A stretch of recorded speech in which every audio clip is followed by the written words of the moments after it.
तर त्याला सामाजिक कार्यच करावं लागतं, हे त्यांच्या कृतीतून मिळतंय. आज आपल्यासोबत ते बोलण्यासाठी आहेत. माझा पहिला प्रश्न राहील, सुरुवातीला तुमचं नाव सांगा आणि ही समाज करण्याची जी आवड आहे ही कशी आपल्यात आली, हे प्रथमतः तुमचं नाव सांगून या आपण या प्रश्नाला सुरुवात करूया. मला प्रथमतः तुमचं नाव सांगा. नमस्कार, मी बाळू बालासाहेब ताकड, अध्यक्ष शिवजन्मोत्सव समिती माजलगाव. मी छत्रपती शिवाजी महाराजांचा जन्मोत्सव हे मागील 15 वर्षापासून आम्ही साजरा करत असतो.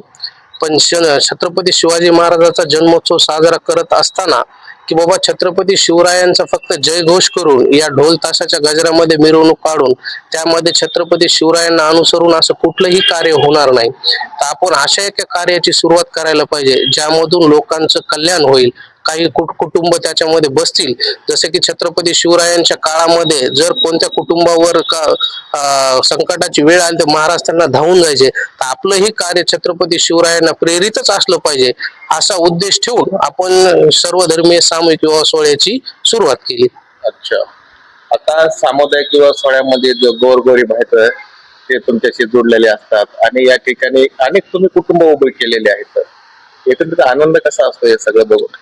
सर, हा आनंद शब्दामध्ये न मांडता येणार आहे.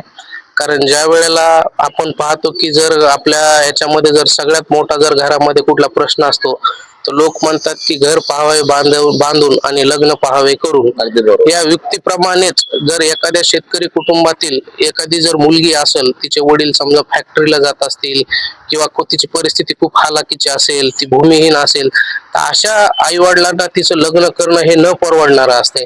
अशा वेळेला आपण त्यांच्यासाठी धावून जाऊन आपण त्यांना काहीतरी मदत करू शकतो. आणि ज्यावेळेस त्यांचा सामूहिक विवाह सोहळा आपल्या विवाह सोहळ्यामध्ये पार पडतो त्यावेळेस तो आनंद शब्दामध्ये न व्यक्त करणार आहे. बरं, आता एक सामाजिक विवाह सोहळा म्हणलं की सर्व जाती धर्माचे लोक येतात. एकंदरीत सगळं जे काय कोणकोणत्या धर्माचे या ठिकाणी सहभागी होतात? सर, आपण ज्या वेळेला सर्वधर्मीय सामूहिक विवाह सोहळ्याची नाव नोंदणीला सुरुवात करतो त्यावेळेला आपण पेपरच्या माध्यमातून सर्व समाजातील लोकांना आवाहन करतो की बाबा तुम्ही या विवाह सोहळ्यासाठी नाव नोंदणी करा. आणि आपण विवाह सोहळ्याची नाव नोंदणी करत असताना आपण कधीच कुठल्या व्यक्तीला किंवा कुटुंबाला त्याची जात विचारत नाहीत. आपला पहिला प्रश्न असतो की मुलगी 18 वर्षाची आहे का आणि मुलगा 21 वर्षाचा आहे का. मग ते कुठल्याही जाती धर्माचा असो, आम्ही त्याचं निर्घोषपणे लगेच नाव नोंदणी करून घेतो आणि त्या विवाह सोहळ्याला त्याला आम्ही प्राधान्य देतो.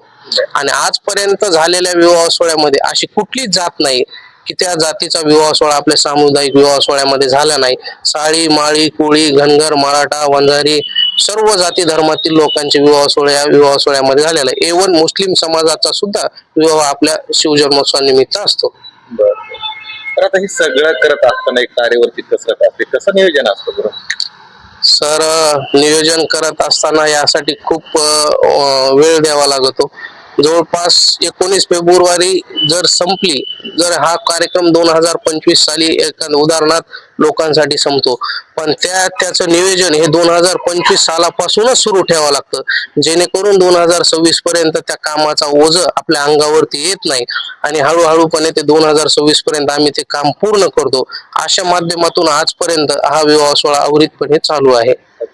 किती वर्ष आता आहे? सर, आम्ही यावर्षी 15व्या वर्षात पदार्पण करत आहोत. अच्छा, बरं. आता काय आता नवे अनोखं काय आता या वर्षी मध्ये? सर, आपण जर पाहिलं तर मागच्या वर्षी पाऊस काळ खूप मोठ्या प्रमाणात झालेला आहे आणि आजपर्यंत आपण छत्रपती शिवाजी महाराजांची जयंती साजरी करत असताना आपण सगळ्या गोष्टीची जाणीव ठेवून हा कार्यक्रम केलेला आहे. जे वर्ष ज्या पद्धतीचं असेल त्या पद्धतीने आम्ही कार्यक्रमाची आखणी करतो. आपण जर पाहिलं तर मागील 2025 सालाबादामध्ये पाऊस काळ हा खूप मोठ्या प्रमाणात झालेला आहे, त्यामुळे शेतकरीही मोठ्या प्रमाणामध्ये परेशान आहे. आपण असा उद्देश डोळ्यासमोर ठेवून जर शेतकरी परेशानीमध्ये असताना आपण मिरवणुकीवर वगैरे खर्च न करता आम्ही जास्तीत जास्त सामुदायिक विवाह सोहळ्याला यावर्षी महत्व दिलेलं आहे. अच्छा, तर आता हे कार्यक्रमामध्ये काही मान्यवर बी येणार असतील जे सुप्रसिद्ध आहेत किंवा महाराष्ट्रातील नावलौकिक लोक आहेत, असं कुठे काही आहेत का यावेळेस ऐकण्यासाठी? सर, आपल्या सामुदायिक विवाह सोहळ्यामध्ये आपली एक ओळख आहे की मागील आपण काही वर्षापासून प्रमुख उपस्थिती अर्थातच आपली सर्वसामान्य कुटुंबातील प्रत्येक व्यक्ती हाच माझ्यासाठी मान्यवर आहे आणि ह्याच मान्यवरांना आपण डोळ्यासमोर ठेवून आपण हा कार्यक्रम करत असतो. मग स्थानिक जे कोणी आपले ह्याचे असतील त्या सर्वांना निमंत्रित करून आपले स्नेही प्रेमी आणि जेवढेही शिवप्रेमी लोक असतात हेच माझ्यासाठी मान्यवर असतात आणि यांनाच मी मान्यवर समजून हा विवाह सोहळा करत असतो. म्हणजे आशीर्वाद देण्यासाठी त्यांना काही सिक्युरिटी पण एक मोठा भाऊ म्हणून तुमच्याकडे बघितलं जातं. एकंदरीत साहित्यामध्ये काय काय असतं?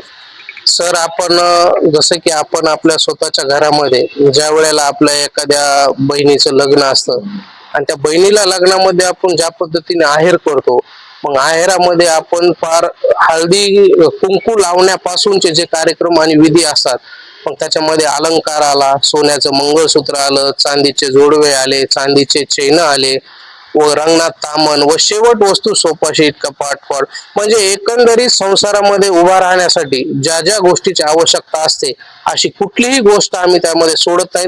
पूर्ण संसार आम्ही त्यांना देतो.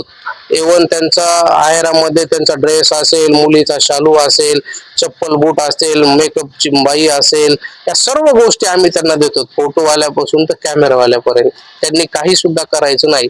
विवाह सोहळ्यात नाव नोंदवल्याच्या नंतर त्यांनी फक्त नवरदेव नवरीला आमच्या ताब्यामध्ये आणून त्या दिवशी सोडायचंय. तिथनं पुढे जे बी काही गोष्टी असतात त्या दिवसभरामध्ये ते पूर्ण आम्हीच पूर्ण करतो. आता 15 वर्षामध्ये पदार्पण आहे आपल्या संस्थेचं. आता आतापर्यंत जे काही लग्न विधी तुम्ही लावलेला आहे किंवा सगळं जर काही हे आतापर्यंत जोडपे लग्न म्हणजे रेशीम गाठीमध्ये बांधलेले आहेत, सगळे टोटल किती संख्या आतापर्यंत त्यांचं म्हणजे आयुष्य वेळ पुढे नेलेलं आहे? सर मला सांगायला आनंद वाटतंय की ज्या वेळेला विवाह सोहळा सुरू केला त्यावेळेला कधी असं वाटलं नव्हतं की आपण एवढ्या दिवस कार्यक्रम राखून धरू. आज या 15व्या वर्षात पदार्पण करत असताना मागील 14 वर्षामध्ये 594 जोडपे आपल्याकडे विवाहबद्ध झालेली आहेत. या वर्षी जे काही होतील ते असं मिळून या वर्षी आम्ही 600चा आकडा क्रॉस करू. मला पुढचा एक असा प्रश्न आहे की हे सगळं नियोजन करत असताना जसं की आर्थिकची खूप गरज असते, समाज आपल्याला हे करतो, सपोर्ट करतो?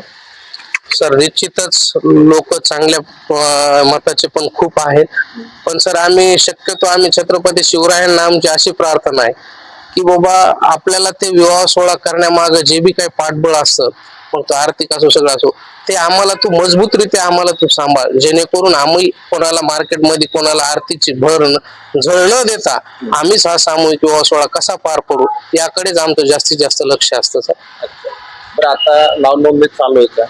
सर नाव नोंदणी सुरू आहे. आपण अंतिम नाव नोंदणी 15 फेब्रुवारी पर्यंत स्वीकारतो. 15 फेब्रुवारीच्या नंतर आपली नाव नोंदणी बंद होते, कारण कार्यक्रम तिथून पुढे 4 दिवसावरतीच येतो सर, कारण नियोजन करणं पुन्हा सोपं राहत नाही. अशा दृष्टिकोनातून 15 फेब्रुवारी पर्यंत नाव नोंदणी सुरू आहे. आता एकंदरीत हे सगळं जे काय रूपरेषा आहे तुमची, आता शिवाजी महाराजांचा पुतळा असेल, त्याच्यानंतर मिरवणूक असेल, त्याच्यानंतर ढोल ताशे असेल, हे सगळं एक आकर्षक असतं. आता हे जे काय आता 19 फेब्रुवारीची वेगळी जयंती आपण साजरी करताय किंवा सामाजिक सोहळा साजरा करताय, लोकांना बघण्यासाठी असं काही वेगळं पण केलंय का त्याच्यामध्ये? त्यावर सर यावर्षी निश्चितच वेगळं पण आहे, पण आपण यावर्षी मिरवणुकीमध्ये जास्त काही न करता सामुदायिक विवाह सोहळ्याच्या ठिकाणीच आपण पाहण्यासारखं खूप काही आणलेलं आहे, जेणेकरून तिथे प्रेक्षकांचं मनोरंजन होईल आणि छत्रपती शिवाजी महाराजांचा जन्मोत्सव प्रतिवर्षाप्रमाणे एक आगळा वेगळा कसा असेल याकडे लक्ष देऊन यावर्षी आम्ही जे पण काही केलेलं आहे ते विवाह सोहळ्याच्या ठिकाणी केलेलं आहे. अच्छा, शेवटी आपली सर्व जनता तुम्हाला बघते, शेवटी सर्वांना तुम्ही लग्नाला या असं आव्हान करणार का? आणि निश्चितच सहकुटुंब या असं देखील तुम्ही या ठिकाणी आव्हान करणार का? आणि जी जागा आहे ती जागा सुद्धा अपुरी पडेल, जेवढी पब्लिक तुमच्या कार्यक्रमाला येत असते यावरती देखील येईल. शेवटी जनतेला आव्हान काय करणार? निश्चितच माझं सर्व जनतेला विनंती असेल, या जिजाऊच्या लेकीच्या विवाह सोहळ्याला आपण सर्वजण आमंत्रित आहात. तर नुसतं आमंत्रितच नाही तर मूळ वाटीसहित आमंत्रित आहात. हा सर्व धर्मीय सामुदायिक विवाह सोहळा आपण सर्वांनी उभा केलेला एक कार्यक्रम आहे. या विवाह सोहळ्यासाठी आपण सहकुटुंब सहपरिवार उपस्थित राहून या गोरगरीब मुलींचे जे काही लग्न होत आहेत यांचा आशीर्वाद रूपी त्या दिवशी आपण उपस्थित राहून यांच्या मागे आशीर्वाद मागे उभा करायचे आहेत. यासाठी मी सर्वांना विनंती करेन की त्या दिवशी तुम्ही सहकुटुंब सहपरिवार 19 फेब्रुवारी रोजी कौशल्याबाई बजाज या ग्राउंड वरती सर्वांनी विवाह सोहळ्याचा टाइम हा आपला संध्याकाळी 8चा असतो. सर्वांनी उपस्थित राहावे. हे होते बाळू ताकट, ज्याची मूर्ती लहान आहे पण कीर्ती महान आहे. बीड जिल्ह्यात नव्हे तर ह्या मराठवाड्यात देखील एवढा सामुदायिक विवाह सोहळा 19 फेब्रुवारी जवळपास मला वाटतं कोणी घेत नसेल. एवढी लोकप्रियता असलेले बाळू ताकट यांनी 19 फेब्रुवारी शिवजन्म महोत्सव निमित्त सामुदायिक विवाह सोहळा या ठिकाणी ते दरवर्षीप्रमाणे याही वर्षी त्यांनी आयोजित केलेला आहे. मात्र हा विवाह सोहळ्याला या जिजाऊच्या लेकींना आशीर्वाद देण्यासाठी समाज घटकातील प्रत्येकाने सहकुटुंब या ठिकाणी हजेरी लावून त्यांना आशीर्वाद देण्यासाठी यावे असं या ठिकाणी बाळू ताकट यांच्याकडून आव्हान करण्यात आलेलं आहे, निमंत्रण देण्यात आलेलं आहे. नक्कीच जिजाऊच्या लेकींना आशीर्वाद देण्यासाठी आपण सर्व येताल ही अपेक्षा त्यांनी व्यक्त केलेली आहे. कॅमेरामॅन बापू येटळेसह व्हिडिओ जर्नलिस्ट सुहास बोराडे, माजलगाव, बीड.